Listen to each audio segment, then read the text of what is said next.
package it in a way so that everybody sees what they can get from it. That this isn't just such a high level conversation that you have to have, $100,000 or $1 million to even get in the game. So I know that's one thing. And then I would say anybody else that has questions, let Amanda know. Amanda can convey questions. So Marc, let me give just a quick intro. Hopefully everybody knows who you are.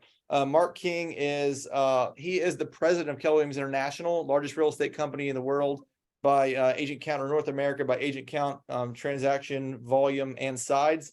The cool thing about Marc is that, well, there's a lot of cool things about Marc, but Marc was just like a normal guy, right? He runs the biggest, he reports directly to Gary Keller, and they're both mentors of mine, but Marc was a team leader in OP the whole time that I've known him. And so he just ascended through the ranks and doing his thing. And he's also got kind of a cool story that I think he got fired as an OP one time. So oh yeah, I didn't know if I should bring that up or not. Well, I got fired as a team leader, and which is ironic now for teaching all of them. I wasn't fired as an OP, but I've been fired a lot. I failed at everything I've done. So that's the lesson here. Aren't you glad I'm leading today? Isn't this going to be exciting? I love it. I love it. So let's jump into the wealth conversation, because I have a mission statement that I did a workshop with Tony DeCello and Diana Kokoska many years ago. And, we in that was the first time I'd ever heard develop your own mission statement. So mine is to challenge the limited mindset of a predetermined destiny. And it sounds wordy, but it simply says, no matter who you are, where you are, how you identify, the color of your skin, you have an opportunity to build wealth in our ecosystem.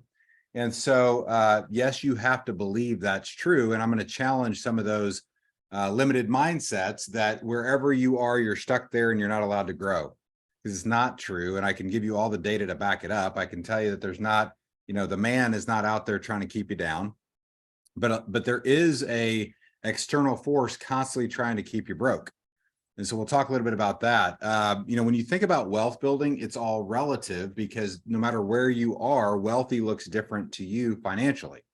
So if the great way to start this conversation is, everyone on this call is in the top 1% in the world's income earners. In fact, if your household earns more than $32,000 a year, you are in the top 1%. And so what we tend to do is we tend to compare ourselves to people right next door to us, so it doesn't feel that way. I saw a great video last night, Lad, about the lower income socioeconomic cohort in this country is far better off than the Rockefellers were in the 19 teens.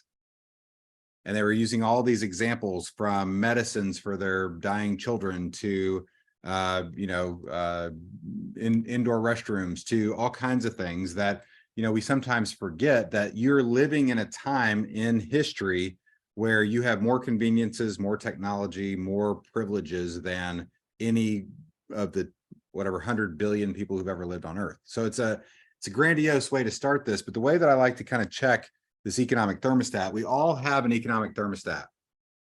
The challenge is we tend to define our economic thermostat in income. And we'll talk a little bit about that and why this conversation is so important. Before we go there, I just want to give you a little bit of background. I grew up really poor. I grew up as a minority in my grade school.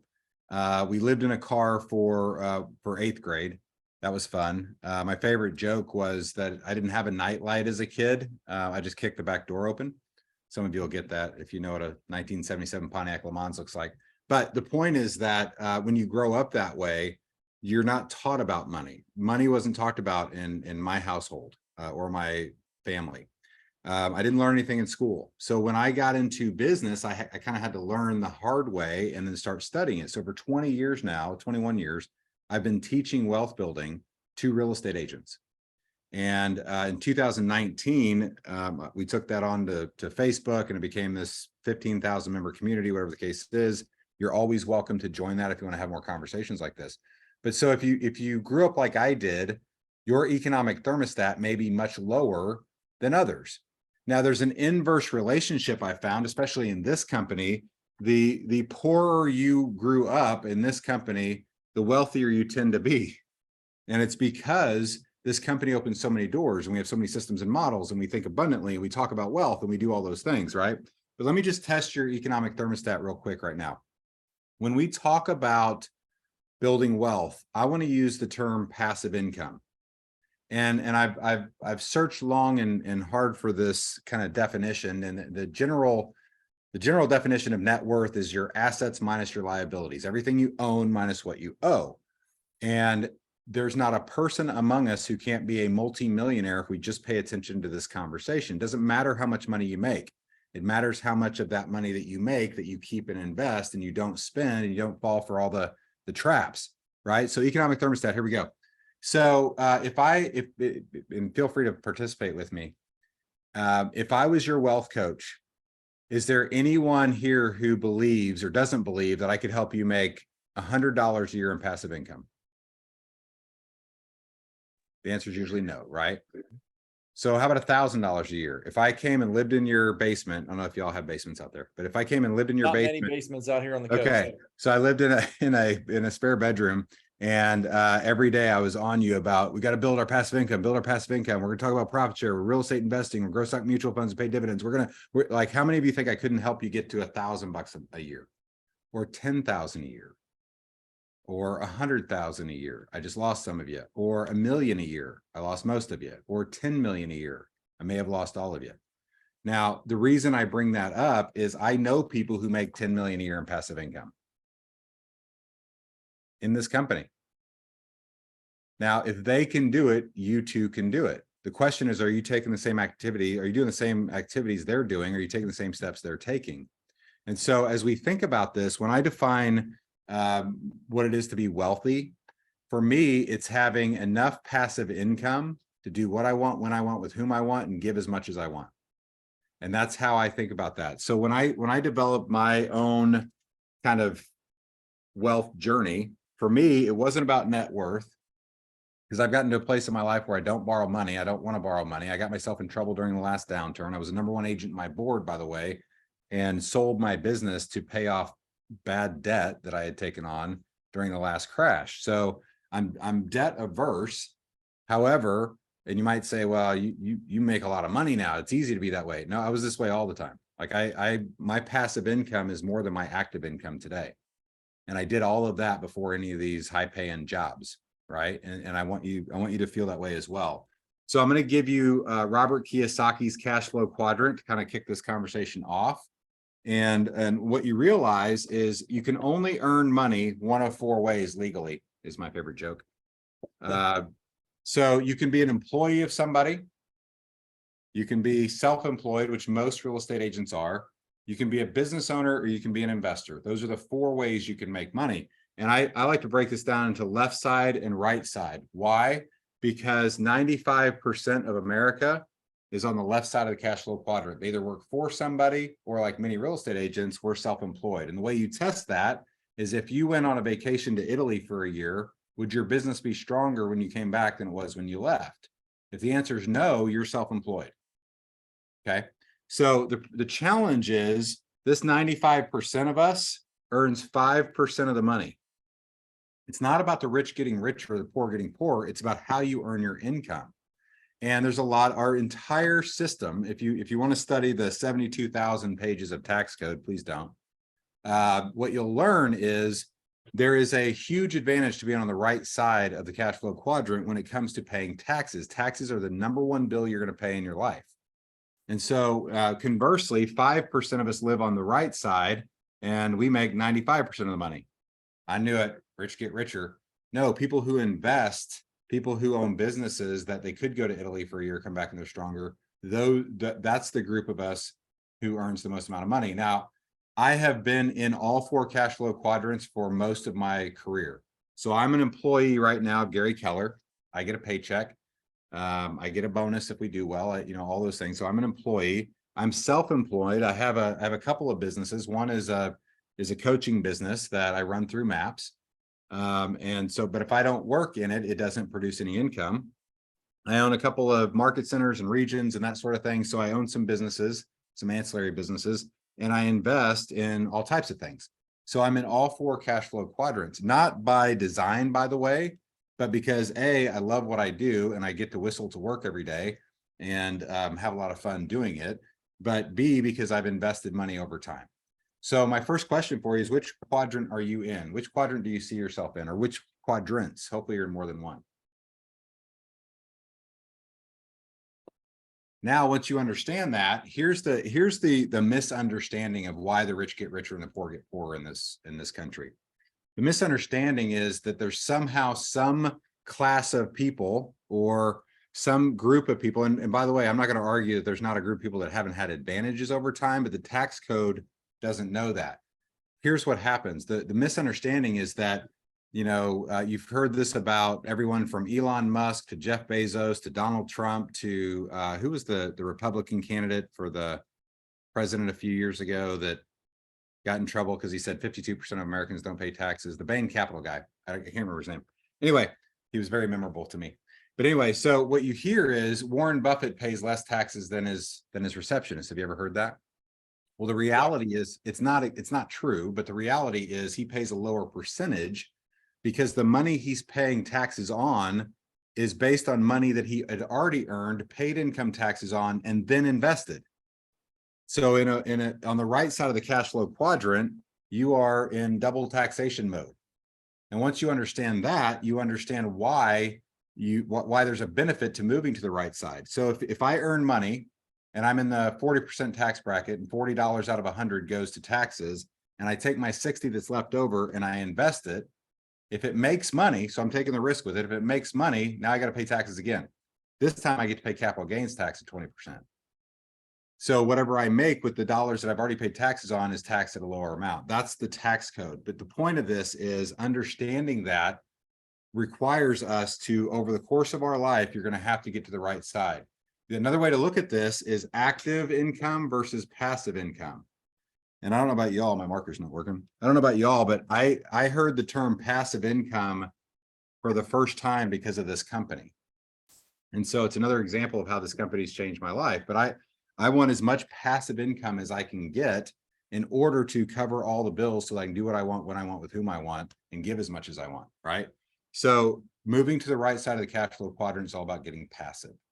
So the question is, what is your passive income goal? Most people don't even have one.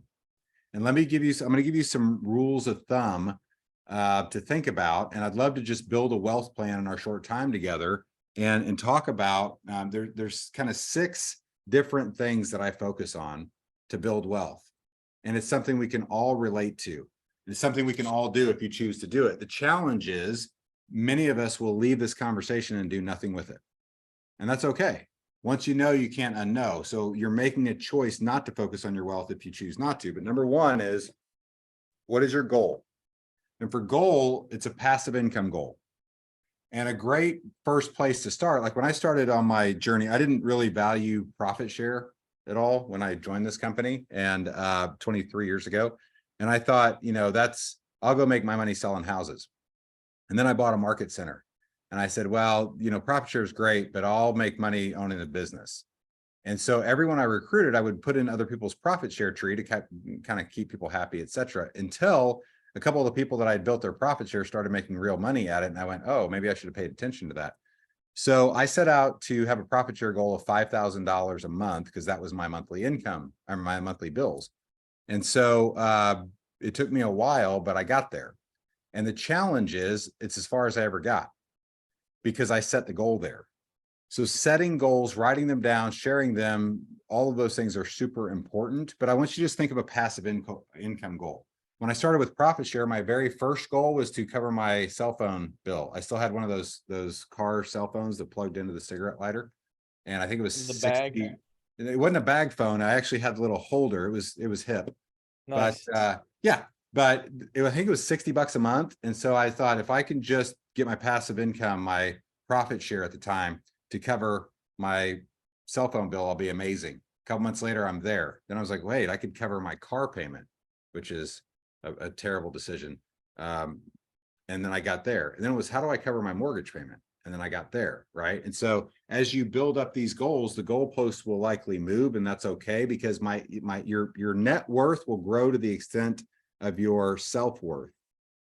And this is why you see, they call it the rate of recidivism in wealth building. This is why you see lottery winners and professional athletes and actors and people who come into a lot of money before they've grown into the person that they need to be responsible for that money, go broke.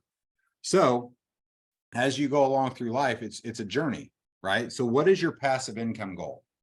A great rule of thumb for that might be whatever your household budget is. And the last stat I saw is something like 79% of us don't have a household budget of any form. We just look at our bank account and go, oh, we have money, and we spend money. You have to get intentional, and here's why. Those external forces that are keeping you down, and there's a dangerous narrative in our country that you can't get wealthy anymore. That ship sailed. And I don't think it's ever been easier to get wealthy. I think there's more knowledge and information today to help you become wealthy if you pay attention, but you've got to actually take the steps to do it. So one of those steps is you got to have a budget, and you have to do your best to live on your budget. Right now, we're spending $2,000 more per month as Americans than we think we are. Just let that sit in. If we think our budget is $5,000 a month, we're actually spending $7,000. And you have the big four consumer debts, which is mortgage, auto, student loan, and credit cards. Those four categories are all four at an all-time high for the first time ever. So I want you to think about that. All four together, we have more consumer debt today than ever before. And it's dangerous. It's scary. The next wave to hit us is you're going to start seeing more defaults on credit cards, more defaults on, you go highest interest to lowest, more defaults start happening on credit cards, then car loans, then houses, then student loans that we think the government's going to bail us out on, right? So the point is that getting out of debt requires you to have a budget. Having a budget tells you what you should set your goal at. So hopefully you have a budget, and hopefully you'll write it down and get some clue. And it's not fun, it's not sexy, but I'll tell you what, passive income that pays all your bills and allows you to give more to charity in 1 year than you've given in your life, that part's fun. That's cool. So what's your goal? For our example here, I'll walk you exactly through my journey, and that goal was to get to $5,000 a month. I was working in corporate America at the time, and realized I wasn't a corporate guy. Isn't it funny where I ended up? And I was working for Sprint, and so I bought into the Carlton Sheets style. It's easy, invest in real estate and make a bunch of money. And so true to form, I went out and invested the only money I had and lost it all, and realized it's not as easy as people think it is, right? So I knew I wanted to get out of corporate America, and my goal was, if I could just replace my monthly bills with my passive income, I'm free. I can go play golf all the time. I can do whatever else I want to do, right? So number two is you've got to have an accountability partner. There's two of you. So someone holding you accountable. If you are in a relationship, it has to be the person that you're in a relationship with. Why? The analogy I like to use here is, again, we'll go to the rate of recidivism in a different form, and that is the percentage of individuals who attempt to quit smoking when their spouse does not succeed at less than 10% of the time. Wow. So if your spouse is not on board with whatever you're doing, no matter how great you are, one of two things happens. Either you meld into a mediocre average of the two people's vision, or you split up. And I don't want anybody to split up. This conversation, money in general, is the number one reason for divorce. So when I got married the second time, the lesson in there, what I did is we went to premarital counseling with a financial advisor, because I wanted to make sure our values were the same. And knowing if we know that money's the number one cause of divorce, and we don't ever want to get divorced, doesn't it make sense that we should focus on and work on and study money together and make sure we're aligned on value, make sure we agree on our budget, make sure all those things happen. So if your significant other is not on board with building wealth, I'm going to say it's nearly impossible to build wealth. So you can want it all you want, but if you're not on board together, you have a challenge, right? So you'll notice there's a theme behind each number. It's one goal, not two, not seven, one goal. It's two people involved in the conversation. If you're not in a relationship, find someone else not in a relationship and hold each other accountable. It's the next best thing. Number three is there's three phases of building wealth. I call it security, comfort, and true wealth. And I built a algebraic equation for this. You didn't know we were going to go back to high school math, but we are. So security for me was I don't ever have to live in a car again if I make $5,000 a month, because I know I can pay my bills on $5,000 a month. Now, keep in mind, it's 20 years ago. My budget, very transparently, today is $20,000 a month. I live on a very tiny percent of my income, and I invest the rest. And I've got a little bit of a sickness around this, fully admitted. But I've seen the good that money can do if you deploy it properly, and that's what I choose to do with mine. So security is just covering your monthly bills, knowing you won't be homeless. Comfort then would be times 2, so that'd be 10,000 a month. So if my bills were 5,000 a month and I had 10,000 a month coming in passive, whether I worked or not, I'm very comfortable. Hopefully you all would agree with that. The challenge here is when you get to comfortable, and I see this happen to so many people, you get to comfortable and then there's no real motivation to push through. Imagine this, imagine twice the amount, wherever you are financially, twice the amount of money that you spend each month is coming in passively, whether you work or not. How motivated are you to get out and go charge the hill and build businesses and sell more houses and do all those things? It's the biggest threat to truly building wealth is when we get to that comfort. So I have a lot of tricks up my sleeve to trick me. My biggest downfall, Lad Manda, is cars. I've owned 35 cars in my life. I just bought the 35th. And I don't even want to tell you, I did the math one time on the money I've lost buying cars. The only good thing I can say about that experience is I finally learned never to take a loan against something that goes down in value. It's one of the worst things that you can do for your wealth building strategy. And a car loan is the payday lender for the middle class. And so when you think about that, if you look at your average car payment today, which is off the charts, we're nearing 7 years and $900 a month. And if you just took that $900 a month and put it into any kind of financial calculator, and the only habit you changed about your life was never to borrow to buy a car again, and you started at 25 until you were 65, you would have $5 to $10 million from your car payment. So when people say, when 60% of Americans say, my only hope to retire is if I win the lottery, I promise you they've been driving around their retirement for 40 years. So just understand the choices that you're making. And again, this is not super fun. I taught this at Inman, Lad, and to a group of people that were, get rich quick people. And it was like teaching, growth stock mutual fund investing at a Bitcoin convention. It was super exciting, super exciting. But this is the way that you will build wealth. So there's those 3 phases. Now, true wealth, in my definition, is I take my comfort number times 10, and I get to 100,000 a month. And if you don't believe you can get to 100,000 a month, there is someone in your world who has done that. $1.2 million a year in passive income through business ownership, through investments, that would be equivalent to making 12% on a $10 million nest egg. So if you know someone who's worth 12 million or more, they're making 100 grand a month passively. We just don't think of it that way, right? So that's the 3 phases of wealth.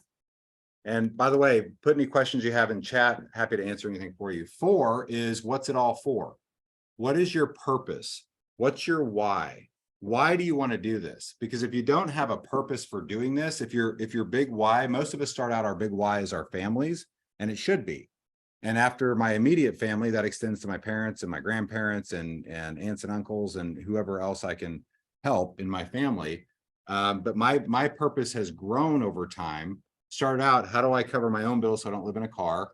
Then it became, how do I cover my parents' bills so my mom can have some kind of retirement, and my grandparents? And then how do I truly build wealth so that I can go change the world, right? That's my purpose around why I do this. And at some point it becomes fun, it becomes a game, and it becomes, what world do you want to change? I sponsor a F3 race car driver today. Not because I ever have a hope of making any money from it, but because he has a charity that works with kids in inner city schools, and he goes around and he teaches kids how to dream and do different things. I love that. And so I get to contribute to that. Plus I get to have some fun and go to the racetrack and watch him race. He won his first 2 races this year, by the way. So nice. Yeah. So what's your purpose? Why? Why do you do this? What is that about? And you have to be able to articulate that. It could be as simple. And by the way, I want you to be selfish here. This is the inherently, we all have heard put your own mask on first and then put your kid's mask on the airplane, oxygen mask. The challenge is everywhere but the inside of a plane, we forget that rule. And we think, I grew up Southern Baptist, and in my church, if you had an extra dollar, you were to give it to the church because they were much better stewards of your money than you were. And that's not a shot at the Southern Baptist faith. It's just the way it was and how I grew up. So there was no one in my family who ever had a hope to build wealth because we were doing God's work, right? And investing in the kingdom. And you look up at my 96-year-old grandfather, whose highest earning ever was like $24,000 a year when he worked. And his family has had to support him for 30 plus years. Now, the man gave a lot of his earnings over the years to the church. This is not a faith-based conversation. I believe you should tithe. I also believe you should take care of your family first so that you have access to tithe. If you, I don't go down this road too far with you, but if you study the Bible and you study my certain religion, what it says is 10% of the excess. And what that means is you got to take care of your house first. Now, if you're spending all your money on bad stuff, then that's a different conversation. But why do you do what you do?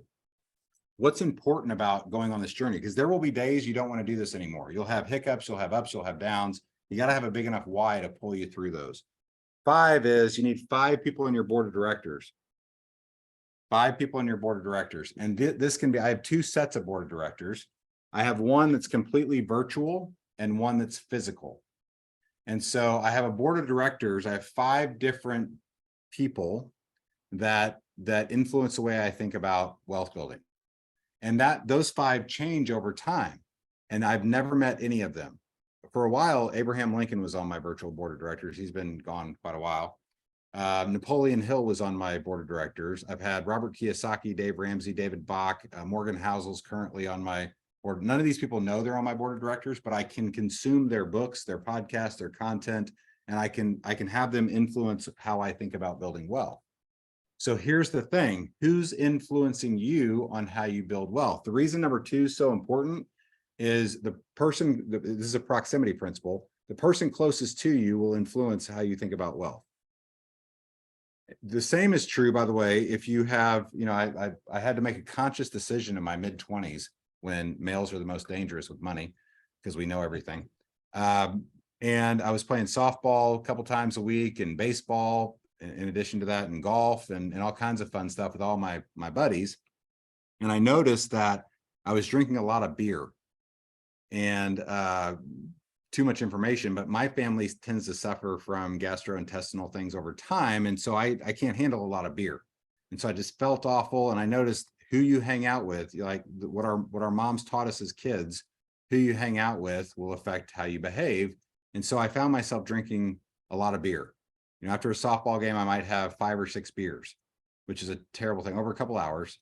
And I realized it was not a healthy path. And so I had to disassociate with that group of friends because who you hang out with influences your behavior. So that's virtual board of directors is who's influencing you. Your physical board of directors, for me, it's a tax attorney. It's an accountant. It's a tax strategist, 3 different things that all talk about the same thing, but have different specializations. The way I describe this is think of an average real estate agent, and then ask them to go do a super complex commercial deal for you. You'll start to see the difference between an average accountant and a cost segregating advanced depreciation tax attorney, right? So those are different things. I have a real estate agent because I'm a real estate investor and I believe real estate agents matter. And so I have a real estate agent who's constantly looking for deals for me to provide my deal flow. I've got a lot of different advisors. I have a coach on my board of directors that I have to run every major purchase through. Anything over $50,000, I have to talk it through with my coach and explain why I'm doing it. So these are 5, and I have a lot more of those, but these are 5 examples of who can be on your board of directors. You probably need a real estate attorney if you're a real estate investor. I have an insurance person on my board of directors. I have a personal finance professional. And by the way, I require all of them to meet once a year. And if they can't meet, then they can't take my money. Is And that all together or individual, Mark? all together. So I meet individually with them as needed, but all together, we're all meeting, talking about how to make sure that we're all thinking along the same way and we're getting the best advice. Because and I've had a slew of people in each field, and there's nothing more dangerous than a know-it-all in any of these fields. So you always have to have people who are checking and countering and checking and countering. But, every year we have to all get together, and it's gotten to the point where it can be an hour Zoom, and we'll schedule it, 9 months out so nobody misses it. But I'll give you an example. I spend close to $100,000 a year on this board of directors. So if you think of my personal life and my trusts and my wealth building, it's a business. And so these are my board of directors on my business. They can have a shareholders meeting once a year, or I'm going to stop paying them. Right. And so that's how I look at this. Now, do you have to get this advanced? If you want to build real wealth, I can tell you that the more wealth you build, the more lawsuits that you run into, the more things you're looking to avoid. So as you build wealth, this is one of the reasons why you see so many lottery winners go broke, is they don't take these steps and they don't have people advising them. And no matter how much money you make, you can always spend more. And it's amazing. The people that are advising them are not qualified, and they're advising them to do, be part of the entourage, do things that don't preserve the wealth. Yeah. 100%. Let me give you the sixth one. We'll jump into questions. So 6 is, and this comes from my grandfather was in the Navy. My father was in the Army. I was the first male in my family of several generations not to join the military. I have deep respect for the military. So the 6 is have your 6. It's protect. And this is where you get into having a will, which 70% of us don't have a will today, let alone a trust. If you have a net worth over $2 million, you really need a trust. If you have teenage children, you need to know your state laws about them driving your cars and what happens if they get in an accident. You need insurance, you need an umbrella policy, you need all of these different things. And so my entire wealth building business here that I've developed over 30 plus years has a total expense a little north of $1 million a year, or sorry, 100,000 a year, so that I can continue to grow my wealth, if that makes sense. And most people look at that as an expense. Most people want to do their own. It's amazing how many real estate agents do their own taxes, but then tell all the FSBOs they should use a professional. So let me just pause there. Any questions or ahas or comments around the 6? I mean, you go ahead. Yeah, so my question, Mark, is I was interested that you went right to will opposed to trust, opposed to so I think today wills seem very passe, right? So I'd love for you to drill down on that a little bit more. Yeah, so there's a general rule of thumb, and this is about ROI more than anything. I would love everybody to have a trust. The expense for getting a trust and the protection you get from that is almost not worth it if you don't have a couple $1 million to protect. And so I like to start with the one thing that we can all do today for $29 is file a will, right? And so that even if you have an heirloom that you'd like to give, I'm going to give my watch to my nephew, and so that's in my documents so that there's no squabbling. The other thing is, side note on this is, I have trustees, and we have a meeting every year, and we talk about where assets are going should something happen to me. And it's a dark, horrible conversation, but the trustees have to do what I've asked them to do in the trust. So the simple ROI is why will first, then trust as you grow. The chances of if you have a $500,000 net worth, then the expense to set up a trust and the benefit you get from that, you can solve with one simple umbrella policy for $100 a year. And not spend the $5,000 to $35,000 depending on your complexity to do a trust. So that's why we've got revocable and irrevocable. I assume you're talking about irrevocable trusts now, right? Correct. And I will say this, just from my opinion, I think revocable trusts are very cheap, cost effective, and I think it makes sense to have. But we can talk more about that another time. But so wills and maybe revocable trusts, I think would be everybody should pretty much have one. And then I think what Mark's talking about is irrevocable trusts, which are more sophisticated, more expensive. That's when you get to a couple million, 5 million. I could make logistical arguments about it doesn't matter what kind of trust it is. There's still going to be ongoing expense, maintenance, all those things. So there needs to be some threshold you're trying to protect, and there's just cheaper alternatives if you're wanting to protect them. But yeah, whatever. Talk to your own professionals and talk to more than one, and they'll give you the whole point in going on this journey for me is that you learn about this stuff and you make the decisions. I see far too many people, even in my own wealth building community, they'll text or call or chat or whatever and say, what should I do with this? And I always respond, I'll tell you what I think, but I want you to go get 3 other opinions, because I don't want you to just blindly follow anybody. And most people invest their money. They just give their money to a financial advisor and hope for the best. And 30 years later, they wake up and realize they didn't build near the wealth they needed to. Almost 60% of us in this country right now cannot afford a $400 emergency expense without putting it on a credit card. So there is a massive need for this education. And more importantly, let me go back to what's keeping us all down. When I started studying this, there were 8,000 marketing messages a day flooding our brains. And they all had the same thing in common. If you reverse engineer this, you've got Ivy League trained financiers and marketing specialists, whether it's cars or vodka or whatever, and your brain is being hammered with 8,000 marketing messages every single day. And every one of those messages has one thing in common. We want to get some money from you. Now, that sounds like a lot. Today, it's over 20,000 messages a day, thanks to social media. And so everywhere you turn, there's something that's making you feel like you're not as worthy as the next person, or something that you have to have and need to solve all the problems in your life, or whatever the case is. And we're getting bombarded with marketing messages constantly. And here's the tricks they play. I remember there was no such thing as good debt or bad debt when I was growing up. There was just debt. But then what happened is people started to realize there was a negative connotation to the word debt. And they said, uh-oh, how are we going to sell this? Well, there's good debt. That's, mortgage is a good debt. And bad debt is credit cards. And so we started to define it. And then they realized, well, some people think debt is still bad. And they said, you know what we'll do? We'll change the word. It's leverage. And now we'll tell you all the ways. You can just go to TikTok and find every 19-year-old expert there is on how to borrow money and get rich. And I'm here to tell you that the wealthy do not follow the advice that TikTok is spewing right now.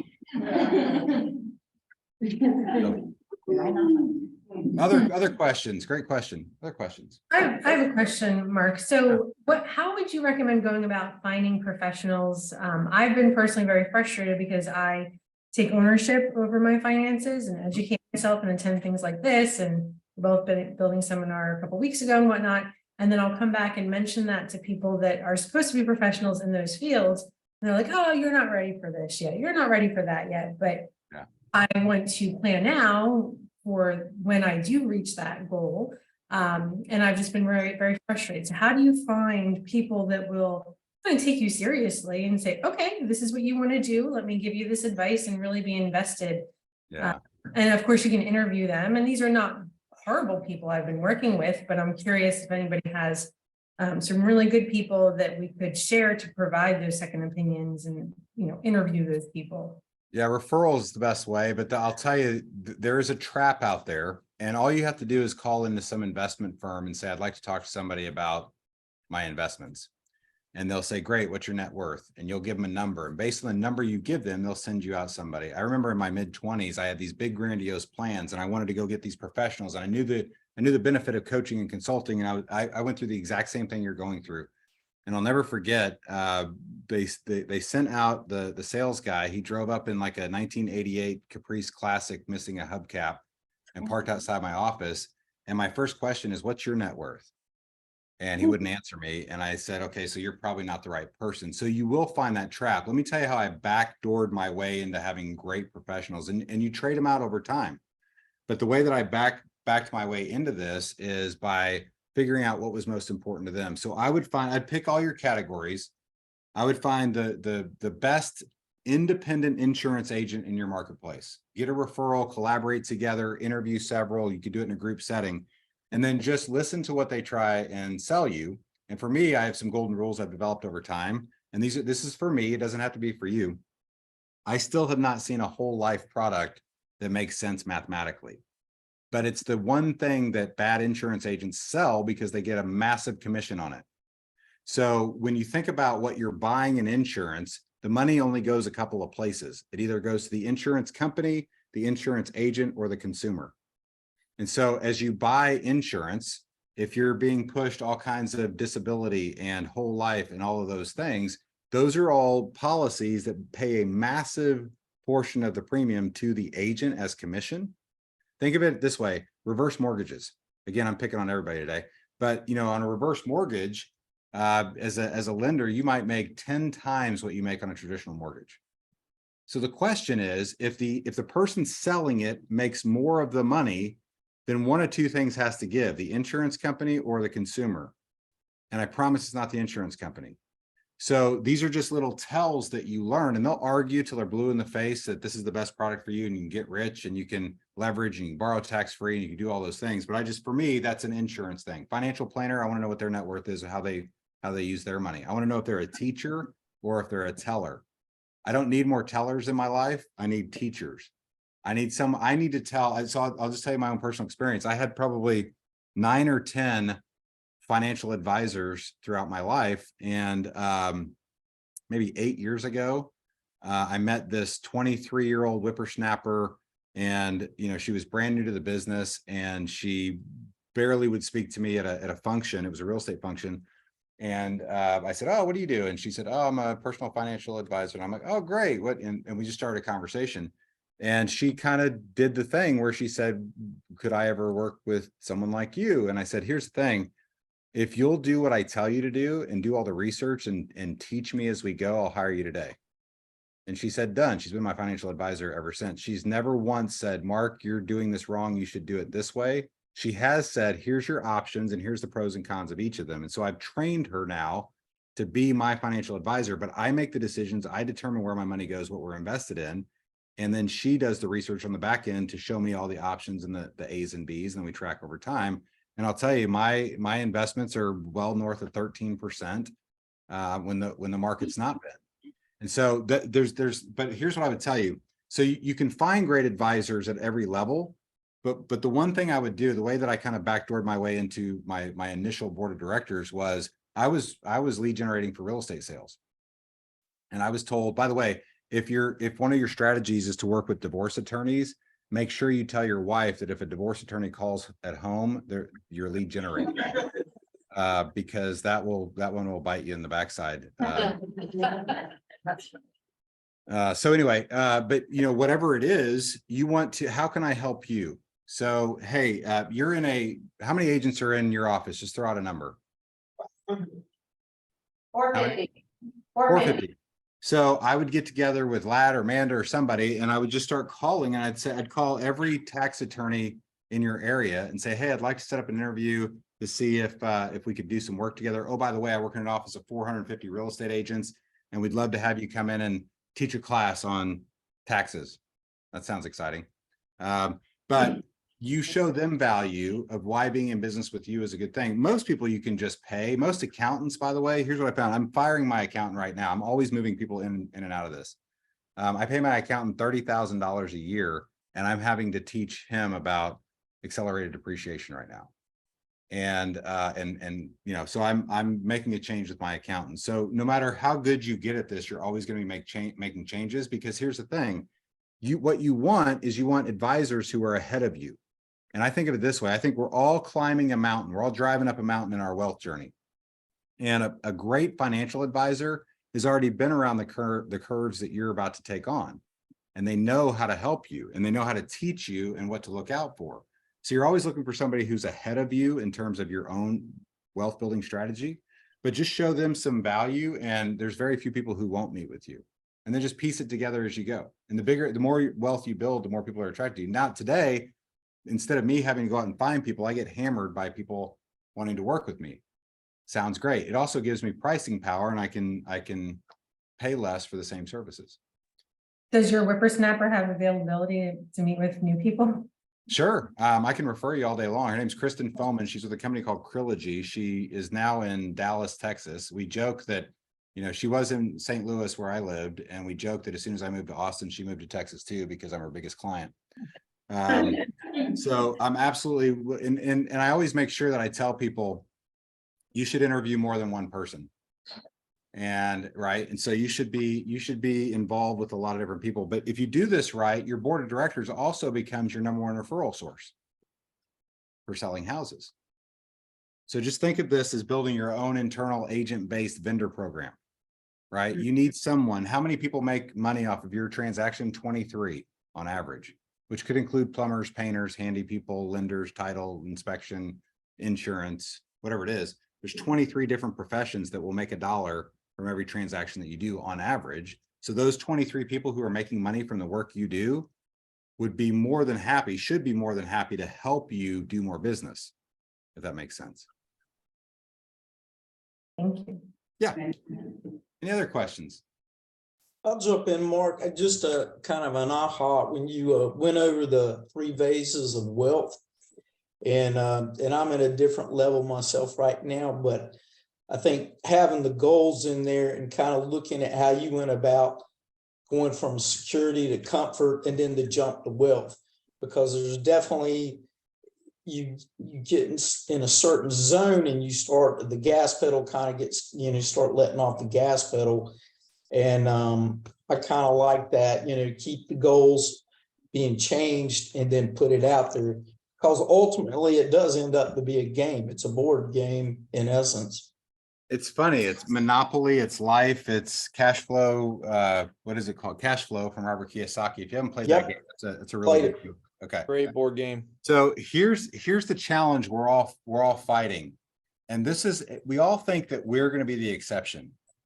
97% of us are not. So if you study this stuff the way that we do, the reason I got so passionate about this and teaching others is I was listening to Dave Ramsey 20 plus years ago, and he quoted this stat. I've never called a radio show in my life. That's not my thing. I don't call in for prizes or do whatever. And I heard him say on the radio, I thought I heard him say 97% of retirees, people 65 or over, cannot write a check for $600 at the time. And I thought that can't be right. So I called into the show, and sure enough, it's exactly what he said, and that was what he was quoting. And so here's the reason why. We all get static in the way we think about money instead of dynamic. So if I said to you, quick, tell me, how much is a lot of money earnings per year? You would tell me what? $500,000. $500,000. Great. Guess what? 40 years from now, that'll be the average income in America. So it won't be like we get stuck with thinking that's a lot of money instead of thinking cost of living increases every year. It's not normal to think that way. But here's the pattern of our lives, right? And what happens is, and this is based on decade, this is the traditional arc of your financial life. This is super depressing. So if we start here at our 20s, It's what they teach, though. It's what they teach you. it is. And this is And it why doesn't make sense. I've always been someone who's been a contrarian, and I'm that 4-year-old in every class going, but why? Why? Right. But here's how our lives look statistically. And I hope it's much longer than 80. But if you look at your income, you start out, you went to high school, you went to college, wherever, and your income steadily increases. Your 50s is the decade you should earn the most amount of income in your life. That 10-year period should be the highest your income ever is. And then as you get 60s, 70s, your income drops. So if you think about the American dream that we're all involved in, we're gonna help you buy a starter home, move up, dream house, downsize, retirement home. That's super exciting. Yay. I want to be normal, right? But so this is not only income though, this is also, if you study debt, this is our debt load. Our debt tends to work like this. And we wake up in our 50s and go, oh my gosh, I still have student loans, or I have Parent Plus loans for my kids. I still have a car payment in my 50s. I still have a mortgage payment. I've worked for 30 years and I have another 30-year mortgage. Because all debt is, if you write this down for me, all debt is the inability to wait. That's all it is. And there's I've written a book on this that I haven't published. It's called The Other Side of Money. And it's got a bunch of witty dad jokes in it. I think nobody else does, but Shocking. there's this concept in the book that it's very simple. If you think of it this way, you either pay someone money to borrow money, or you make money when someone borrows money. That is the secret to being wealthy, is that you make money when people borrow money. Well, how do you do that? Number one is you can't borrow money. You can't work both sides of the coin. And I know this is unpopular, and I know there's several experts who are going to show you how to get rich by borrowing money, and you can accelerate your wealth and do all those things. And yes, I've been burned and I've gone broke after being very successful and all those things. So I've lived this. And for me personally, in my household, we're not going to borrow money. We do make money when other people borrow money. And so if I'm not borrowing money, my debt load doesn't look like this. And because I don't play, because I built my income passively, my income looks like this. And my income, if I quit work today, my income will grow every year for the rest of my life. And because I don't have debt, I don't have to worry about giving away $1,024 a month, which is the American average right now, in just debt service. So the inability to wait costs us $1,024 a month. If you took that times the average tax bracket in America, you've got to earn almost $1,500 between state and federal, almost $1,500 just to pay for the inability to wait. And I can give you the extreme examples, like when you go out for that meal and you use your credit card and you overpay when you use credit card 160% more than you would if you're paying cash, but then you tip bigger because it's on a credit card. You don't feel the pain in your brain by releasing your funds, etc. And then you don't pay it off, so you pay 23% interest on that meal that you forgot about weeks ago. And now you've paid, and then you have to pay taxes before you make the money. So now you paid $200 for a $100 meal. Like it, again, I told you I have a little bit of sickness here, but we can break the trend here. We can absolutely have your income go up for life if we'll pay attention to the passive. If you get to the right side of the cash flow quadrant, your income gets to go up for life. Thank you. Thank Hey, you. This Yeah. is Amanda, and I wanted to end on a story that I believe is your story, and I love it, around profit share Yeah. and what it might have done for you and your mom. Yeah. Can you tell that story? Yeah, I got two quick stories for you. I'll tell that one last. It's my grandma, but thank you. So my first story is about my watch. And so this watch, the most I ever paid for a watch in my life was $0, because I just don't see the need to pay for a watch. We have phones, it tells the time. My wife bought me an Apple Watch for the holidays and I made her take it back because nobody needs a $300 watch, which is, pretty cool. However, on January 7th, 2019, I got out of a bad business relationship. And I'd literally worked for 10 years in a tough environment. And so this watch was $18,500. It's a sea dweller. It's waterproof up to 4,000 feet because you need that. And it is one of my most favorite things that I will give to someone, but it reminds me every day that I can hold my breath through anything. And so it's become way more than the silly watch, right? But it's so out of character for me, and yet it's become one of my favorite things because of the meaning behind it. And if somebody would have given it to me, I'd love it just as much as having paid for it. By the way, I had to go make $36,000 to be able to buy an $18,000 watch. And so I tell you that not to say, hey, look at me, I got an expensive watch. It's because of what the meaning behind it is. And it's okay. I want to, a lot of times when I talk on wealth, people think I'm all about budgets and living way below your means, and you have to live like a pauper and be Ebenezer Scrooge. You don't. You can enjoy amazing things, but I just want you to own your money and your money not own you. So the conversation Amanda brought up really quickly is, again, I didn't believe in profit share. I didn't think it was any kind of big thing. And as I was going through all my troubles after the 2008 crash, I was literally paying all the bills for my grandparents and my parents and servicing $13,000 a month in debt. And I sold my real estate business. So I had no income coming in, had to figure out how to go get $20,000 a month just to survive. And after being the #1 agent in the board, so I know how to sell real estate. I know how to make money. And no one in my family had any other money. And my grandma was on dialysis. All the women in my family are again, Southern Baptist, chicken fried, everything, and a lot of diabetes. And so my grandmother was dying of kidney failure.